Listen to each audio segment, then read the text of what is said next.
Hi, everyone. Hi, Mayor Dickens. Thank you so much for making the time for us today. I'm really excited to dive into this panel, so let's get started. First question, you were born and raised in Atlanta. So how have you seen the entrepreneurship ecosystem evolve and change over these past few decades? Yeah, so I was born and raised in Atlanta 4 decades ago, and to be able to lead a city that I've grown up in and been an entrepreneur in, someone who started my own business. I've been in the technology space and the home goods, furniture space, and it's been phenomenal to watch this city grow from a southern jewel with charm to now an international city, one of the epicenters of the tech ecosystem, to my alma mater, Georgia Tech, going from this small, middle-sized school to a large school with a sprawling campus that produces a significant amount of technology talent across the United States. And produces a lot of entrepreneurs that are creating fantastic businesses and ideas that are really some are disruptive and changing the way we do business and the way we communicate, and others are just super helpful, supportive businesses that are really significant in the culture today. And so Atlanta has just grown to now where lots of companies want to be here, lots of people move here, and lots of great things are happening. So the business ecosystem, it's a great place to start a business. And I'm the chairman of our board of the Invest Atlanta, which is our economic development arm that really does loans, does grants, does opportunities and training and support for small to medium to even large businesses. So it's been fantastic to see our rapid growth in the city of Atlanta, particularly in the business and technology space. And what do you think happened that has caused so much interest in Atlanta and making so many people want to come? I know it can't just be the remote work movement. Like, what is attracting all these people and tech players to Atlanta? Well, I think it started a little while before just the pandemic and the remote working environment. I mean, we have the world's busiest airport. So that's one thing. Hartsfield-Jackson Atlanta International Airport is the world's busiest and the most efficient airport. So you can get from Hartsfield-Jackson, from Atlanta to 80% of the United States in just a 2-hour direct flight. Which is significant for business productivity, for leisure travel all across the world. You can get from this airport. But also our weather is fantastic. Our festivals, our culture, the people are just cool and very hospitable. But it's our academic institutions, the HBCUs that are here, Morehouse, Spelman, Clark, Morris Brown, and others, including Georgia Tech, Georgia State, Emory. We have so much talent that is right in this city center that is just, that 18 to 25-year-old space of grad students, undergrads, doctorate students. It is happening here. So companies are coming here because they can access all this great talent. And from a Black perspective, this is the second highest concentration of Black folks with degrees and bachelor's degrees that are here in Atlanta. So technology growth happens right here because of that talent. And last but not least, we're starting an ecosystem here where, Microsoft is coming, Google, Cisco, Visa, Airbnb, BlackRock, Nike, Walmart, you name it, they all have a presence here. NCR, 70% of the transactions in the world take place right here in the city of Atlanta with First Data, Equifax, NCR, and you name it. So I just think it's our time. It's a great place to be where the stars are really aligning, and it's a fun place to be. You can't forget the fact that we're #1 in TV and film. With all the hip hop music, R&B music, and even some country music and gospel music is produced here. So when you come here for a technology job or you come here to start a business, you also are coming into a sports and entertainment culture with great weather and a great airport that is really undeniable. And you got good city leadership, if I must say so myself, as the mayor of Atlanta, on a legacy of other great leaders. And there's a lot of things that, of course, draw people to Atlanta. But I'm also really curious because Atlanta is, politically speaking, it's a blue city within what is, historically been somewhat of a red state. And so how do you see that tension impacting the city's tech growth? Yeah, I mean, I'm glad you pointed that out. So, the city of Atlanta is definitely a blue city, a city that's very much, a darling of the Democratic Party. The history of civil rights being here. Atlanta gets a lot of things right in terms of progressive culture, but we're inside of a state that's big. It's one of the fifth largest state in the nation. It's a huge, significant state. And outside of Atlanta, you only got a few other pockets of blue. The rest of it has tended to be red. But as we saw in the 2020 election of Biden and the 2021 election of two senators, Ossoff and Warnock, and then the re-election of Warnock in 22, Georgia has come around and more people are now, we're kind of purple, bluish green, bluish red with purple. And I think that bodes well for us. It keeps us at the center point of all political discussions, Republicans, Democrats, otherwise. Folks want to do business in Atlanta. Folks want to do business in Georgia. It's a business-friendly state. It's actually listed for the 9th year in a row as the #1 place in America to do business, the #1 state. And Atlanta has a lot to do with it and our people. And so, we have the 3rd highest concentration of Fortune 500 companies right here in Atlanta. So, you think about all the cities in the nation, you got some New York, you got Chicago's, Miami, great cities, LA, San Francisco, Denver, et cetera. But you also have this beautiful city of Atlanta. That's the 3rd highest concentration. And we had a lot of companies that just say, I just got to be in Atlanta because you got what it takes. And business is, we do social justice well, but we also do business well. So, and families want to move here and people want to do great things, live out their ambitious goals and dreams here. And so that's, that really gives people momentum. So you're not worried at all that perhaps state politics might make talent or tech talent lead to more blue states in any way? Well, I hope not. Of course, I'm always watchful of that. We've lived a life where tech companies, tech folks, in Atlanta, graduating from Georgia Tech or in these colleges, they used to bleed out to the coast. They would go to Seattle, Portland, San Francisco, LA, or to the Boston, New York. And those are definitely all, clearly strongholds of blue, democratic, liberal cities and states. And they would go to those places. And that was where a lot of the academic talent was and a lot of corporations are. Well, now you come to a state like Georgia, come to a city like Atlanta where it's lower cost. So you can fund, funders and VCs can get a lot of bang for their buck by investing in a company in Atlanta. Our housing costs are less. Our cost of living is less. It's not free. And, it's rising as all things are rising in the nation due to inflation. But I think that folks are finding, politics aside, there's ways where the city and state work together. We work together on business. We get business right. And then there are some other things that we definitely have disagreements on, certain social issues. And so we manage those in the city. We fight when we need to fight and disagree when we need to disagree. But the things that we agree on, which is economic development, business, think about it. We're now the electric vehicle capital of the United States. The electric batteries are being made here, more of them than anywhere else. And all of the, and that's progressive for a state that's red, right? You got a lot of interest in making sure that we are moving forward with technology and the automotive industry, which typically was somewhere else in the nation. So we're doing our part to make sure we, city and state, get along. Red and blue find out where we work together and where we disagree. We know where the boxing match is, that we can go there and duke it out and then go back over here to the boardroom.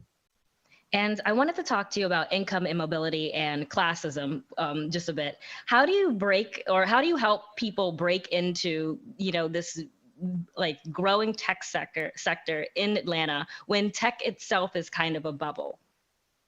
Yeah, so that's my goal. That's my interest. That's why I'm in this, is to make sure that there's equity and opportunities for everybody. If we know that, we've known this for the last 10 to 15 years, that the tech sector is the sector that has the highest growth potential and the highest income, wealth potential. And so, making sure that people have more access to these jobs, more access to the training and career paths so that they can be on a pathway to making money for their family to overcome generational poverty, multi-generational poverty. That's why I'm in it. I was the first in my family to go to college when I went to Georgia Tech to get an engineering degree. I don't want anybody else to continue to, 20 years from now, we still have firsts in our families. We want to make sure that we're going on our second and third generation of people going to college or technical school to get the training to get these great jobs and to start their own businesses even. And so what I've been focused on is, whether you have a 4-year degree or to help people get certifications in application development or software development or even coding and et cetera, just to be able to make a middle wage income by being able to manipulate reports or, for a ServiceNow, a Salesforce, a AWS, any kind of language, cybersecurity. These things you can get in 16-week or 20-week training programs. We're paying, for the tests. We're paying for the training. We're making sure people in Atlanta can get access to these $50,000, $60,000, $70,000 jobs with or without a college degree. And that is where we're trying to take people from poverty to prosperity to help them be able to be self-sufficient.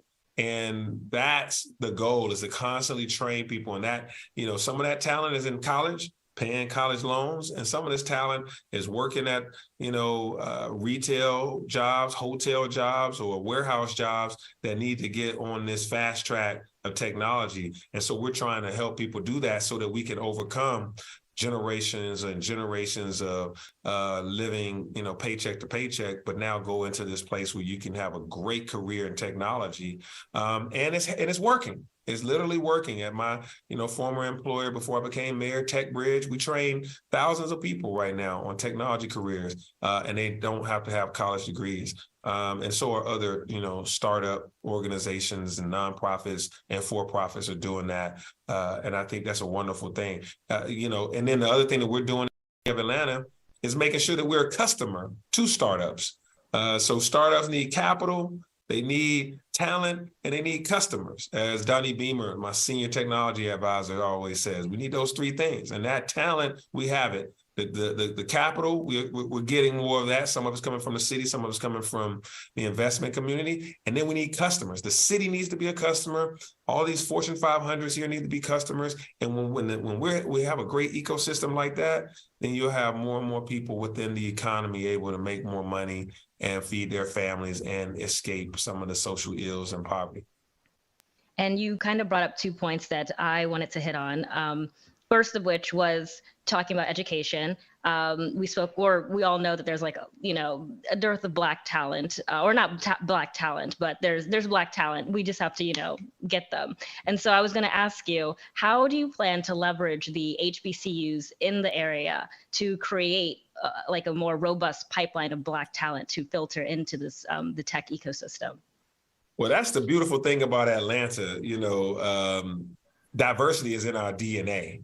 Black talent just comes with when you move to Atlanta, or you visit Atlanta, you see it every day. You see it all over. The HBCUs, the Morehouse, Spelman, AUC, they produced talent in the 60s and 50s that were the ones that led the revolution, led the civil rights movement. And so now it's time to have them lead, be a part of and lead this digital revolution. This civil rights, where we were in civil rights before. And so we are working directly with them, connecting them to internships and jobs with a number of technology companies that are here, because what we have expressed to the corporations, and many of them got it already. They have diversity and equity and inclusion as part of their mission. They also have social responsibility part of their mission. But some of them don't always know what to do with that title and what, they talk about it, but don't always know how to implement it. So we're sharing with them that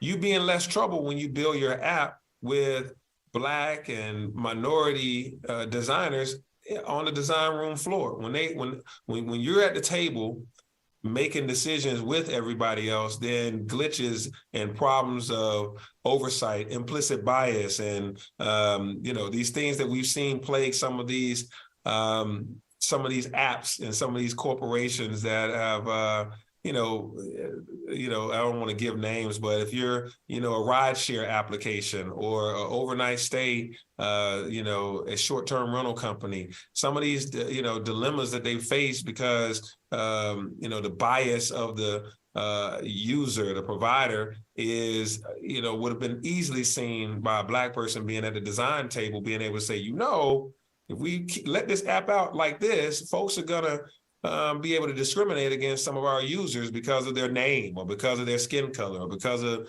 this or that. And so they won't be able to get a ride or they won't be able to get a night stay.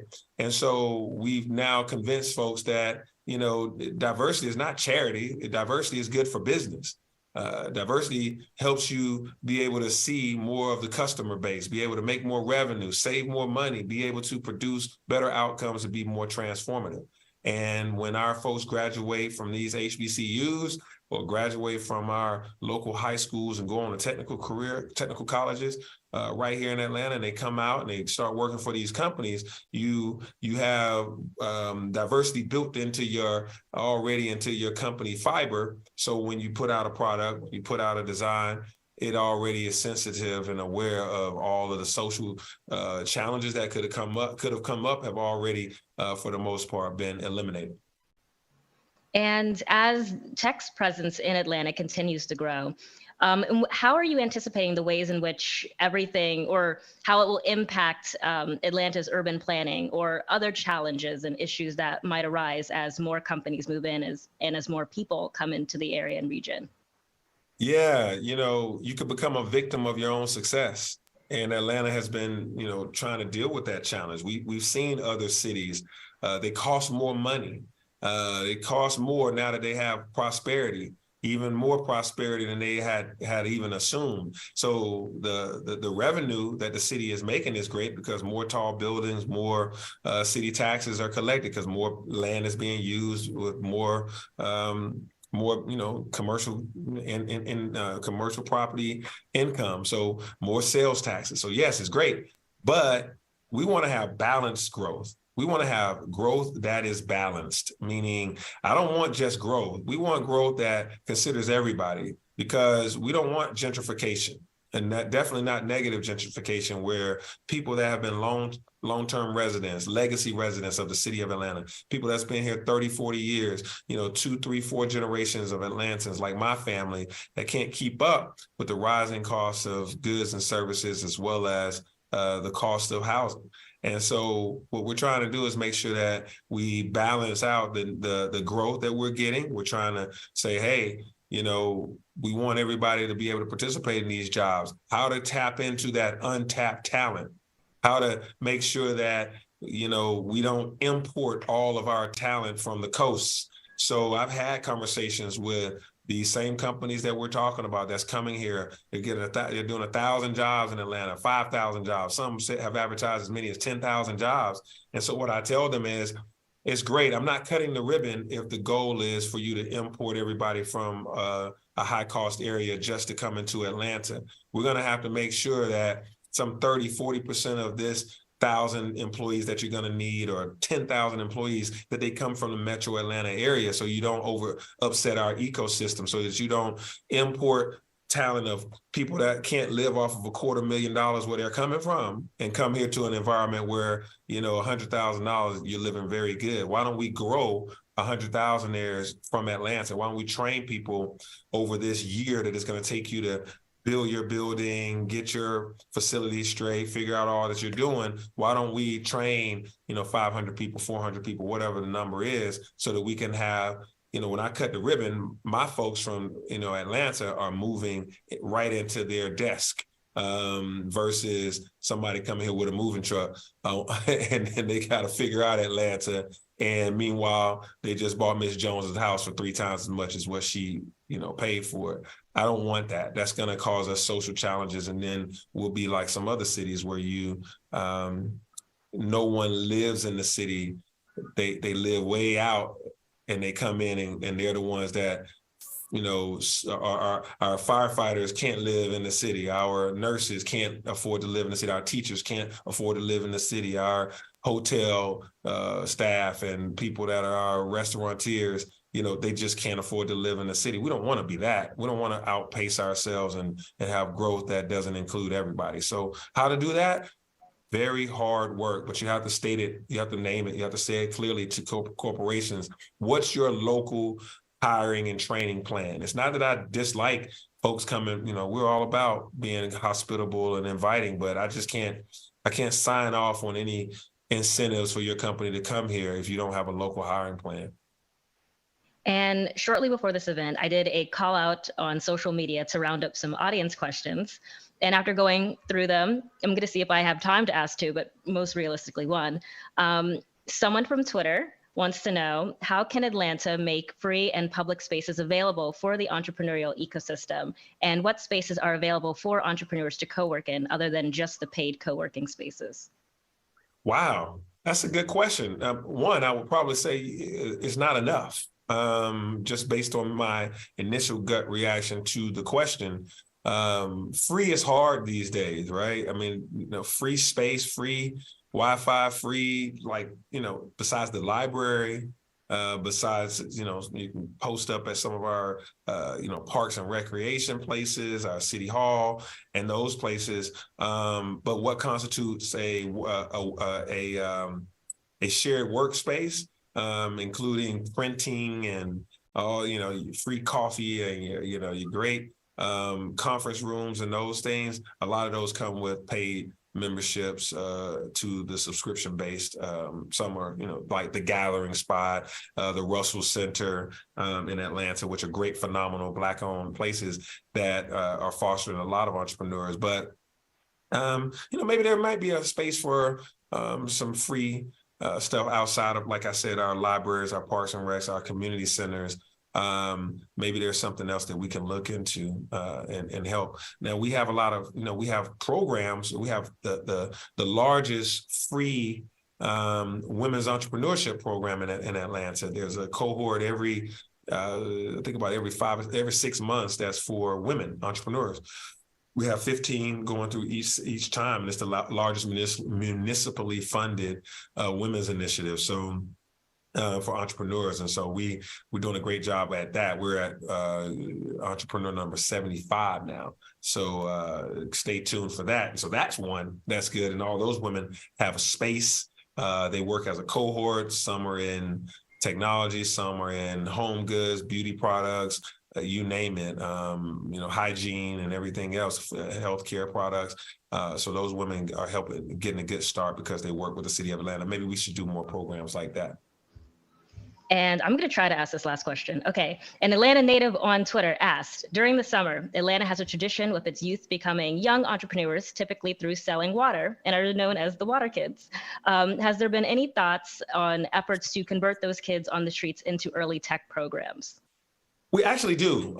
So we last summer, which was my first summer as mayor, we actually, and this is a tough issue because there's some people that's like, get those kids off the corner from selling water, lock them up. Some folks are that, that far on that end. Like, if they keep selling water, because they're some of them are overly aggressive. They're jumping on your car, they're taking your Cash App, they're taking your phone. I mean, that they went a little far over the pandemic. So we reined that in and said, hey, young man, young woman, you have an entrepreneurial spirit. You're selling water, you're buying it for X and you're selling for 3 times X. That's the American way. You just don't have a business license and you're standing on a public right of way and you're dodging cars, which is dangerous. And the car people, the motorists are afraid. So we've been saying to them and taking them and placing them in entrepreneurship programs with small businesses that print T-shirts, or they make fancy jeans, or they sell, they make hats and beanies, and or they sell. Well, then we also put some in a program called Hey, Helping Empower Youth. And we gave them kiosks to sell the water out of on major, like on Peach Street. Literally, young men and women are working out of a kiosk about the size of, I would probably say like 20 by 20, like a large tent, but it's enclosed, and they can sell water, they can sell Coca-Colas, they can sell Atlanta gear, and they had to get up in the morning, go there, open up the kiosk, close it down, count the money, and that was like great last summer. We're doing it again this summer because we just can't have them on a public right of way selling water because they could get hurt, and it's dangerous in other ways. And so we're doing that, and we'd like to do that times 10. That's actually really amazing. I'm actually so sad that we're out of time, though. Thank you again for coming to speak and, stopping by. I heard you will also be at Disrupt this September. Are you allowed to give us a peek of what you're going to be doing? No, you just have to wait and see. But we're going to enjoy it in September. You all have to definitely check us out at Disrupt. It's going to be phenomenal. My team will be there. And we really, always want to highlight what Atlanta has to offer in this entrepreneurial space and the tech ecosystem, and really just being one of the coolest cities in the world. Yes. Oh my gosh, that's so exciting. Well, thank you again for coming, and thank you everyone for watching and listening. And please stay on because we have an exciting lineup, and we have some panels, fireside chats, and the pitch op competition coming soon. So sit tight as the event continues.